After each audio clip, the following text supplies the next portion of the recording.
Assalamualaikum dear viewers. How are you all? I hope you all fine. This is Robil Islam with you. Most of the people face a lot of problem when he goes to learn English. That time face a big problem. Which lesson have to learn fast? That is the problem. আমরা অনেকেই ইংরেজি শিখতে চাই। আসলে কোনটা দিয়ে শুরু করব আমরা ভেবে পাই না। তাদের জন্যই আমাদের এই কোর্সটি। ধীরে ধীরে পর্যায়ক্রমে কোনটা দিয়ে শুরু করলে আপনি ইংরেজি সহজেই শিখতে পারবেন, কোন ভোকাবুলারি, কোন ইংলিশ গ্রামার রুলস, কোন বিষয় জানলে সহজেই ইংরেজি আয়ত্ত করতে পারবেন, সে বিষয় সম্পর্কে আমাদের এই কোর্সে সুন্দরভাবে ধাপে ধাপে সাজানো হয়েছে। Let's go start. প্রথমে আমাদেরকে জানতে হবে নাম্বার। নাম্বার কি? নাম্বার হচ্ছে বচন। নাম্বার দুই প্রকার: এক সিঙ্গুলার নাম্বার, দুই প্লুরাল নাম্বার। যে নাম্বার দ্বারা একটিমাত্র ব্যক্তি, বস্তু বা প্রাণীকে বোঝায় তাকে সিঙ্গুলার নাম্বার বলে। যেমন বয়, ম্যান, কাউ, টেবল। বয় একটিমাত্র বালককে বোঝানো হচ্ছে। ম্যান, ম্যান অর্থ মানুষ, একজন মানুষকে বোঝানো হচ্ছে। কাউ গরু, এখানে একটিকে বোঝানো হচ্ছে। টেবিল, টেবিল একটি টেবিলকে বোঝানো হচ্ছে। প্লুরাল নাম্বার যে নাম্বার দ্বারা একাধিক ব্যক্তি বা বস্তু বা প্রাণীকে বোঝায় তাকে প্লুরাল নাম্বার বলে।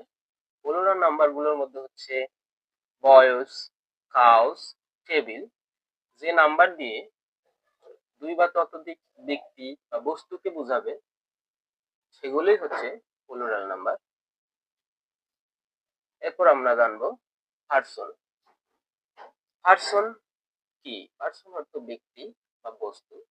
পার্সন তিন প্রকার: first person, second person, third person. ফার্স্ট পার্সনটা কি?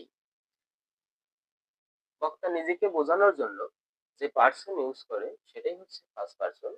যেমন আই, মি, আস, উই ইত্যাদি।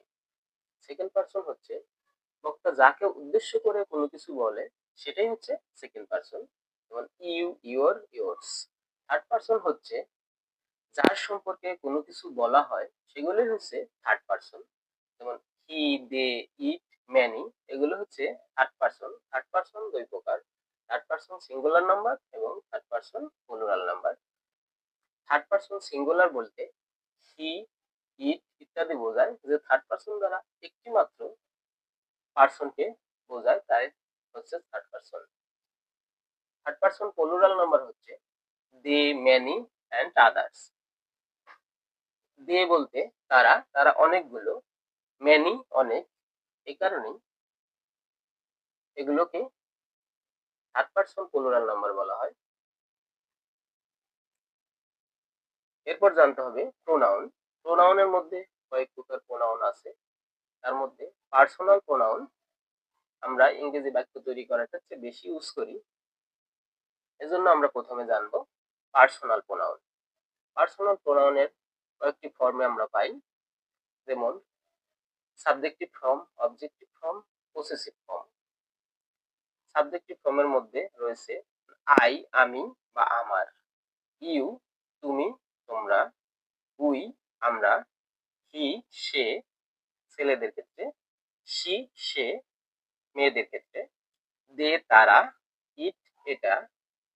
অবজেক্টিভ ফর্মের মধ্যে রয়েছে মি আমাকে, ইউ তোমাকে বা তোমাদেরকে, আস আমাদেরকে, হিম তাকে, হার তাকে, দেম তাদেরকে, ইট এটাকে।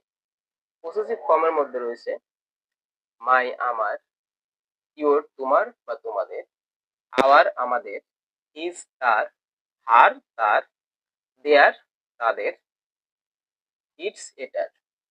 ডাবল পসেসিভ ফর্মের মধ্যে রয়েছে মাইন আমার, ইয়োর্স তোমার, আওয়ার্স আমাদের, হিজ তার, হার্স তার, দেয়ার তাদের। আমরা সবসময় খেয়াল রাখবো আমরা সাবজেক্টিভ ফর্ম শুধুমাত্র সাবজেক্টের ক্ষেত্রে ইউজ করব, আর অবজেক্টিভ ফর্ম গুলো অবজেক্টের জায়গায় ইউজ করব। আর পসেসিভ ফর্ম সাবজেক্ট অবজেক্ট উভয় ক্ষেত্রে ইউজ করতে পারবো, তবে এরপর একটা নাউন ব্যবহার করতে। আর ডাবল পসেসিভ ফর্ম এরপর কোনো নাউন ব্যবহার করার প্রয়োজন নেই। আমাদের প্রথমত এগুলো মুখস্থ করতে হবে এবং কোন ফর্ম কোন অর্থ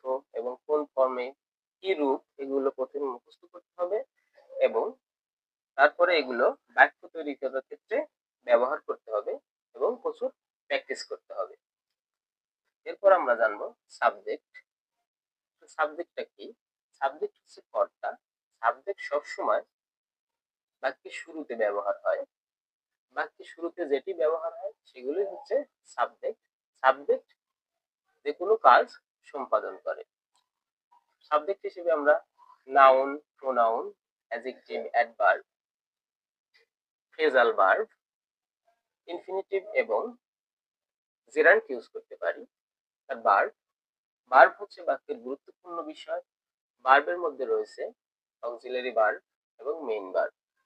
অক্সিলারি ভার্বের মধ্যে to be verb, to have verb, to do verb এবং মডাল অক্সিলারি ভার্ব রয়েছে। আর প্রিন্সিপাল ভার্ব বাক্যের মূল অর্থ দেয়। অক্সিলারি ভার্ব বাক্যে মেইন ভার্বের সাথে বসে বাক্যের অর্থ দিতে সাহায্য করে। তারপর রয়েছে অবজেক্ট। অবজেক্ট হচ্ছে কর্ম। সাবজেক্ট এবং ভার্ব বাদে বাক্যের যে অংশটুকু থাকবে সেগুলোই হচ্ছে অবজেক্ট। এরপর হচ্ছে ভোকাবুলারি। ভোকাবুলারি জানা খুবই গুরুত্বপূর্ণ। ভোকাবুলারি ছাড়া ইংরেজি স্পিকিং করা সম্ভব নয়। তাই ভোকাবুলারি আমাদের বেশি বেশি জানতে হবে। ভোকাবুলারি ছাড়া ইংরেজি বলা অসম্ভব। কোন ভোকাবুলারি গুলো আমরা প্রথমে জানবো এবং কোন ভোকাবুলারি গুলো আমাকে জানতে হবে ইংরেজি স্পিকিং এর ক্ষেত্রে আমরা ক্লাসের মাধ্যমে ধীরে ধীরে সেগুলো শিখে নেব। এরপর ইংলিশের বাকি টপিক গুলো ইংরেজি ভালোভাবে জানার জন্য আমাদেরকে শিখতে হবে। ওকে ডিয়ার লার্নার্স, আজ এই পর্যন্তই। যদি আমাদের চ্যানেলটি ভালো লেগে থাকে তাহলে সাবস্ক্রাইব করে পাশে থাকুন পরবর্তী নতুন ভিডিও পাওয়ার জন্য।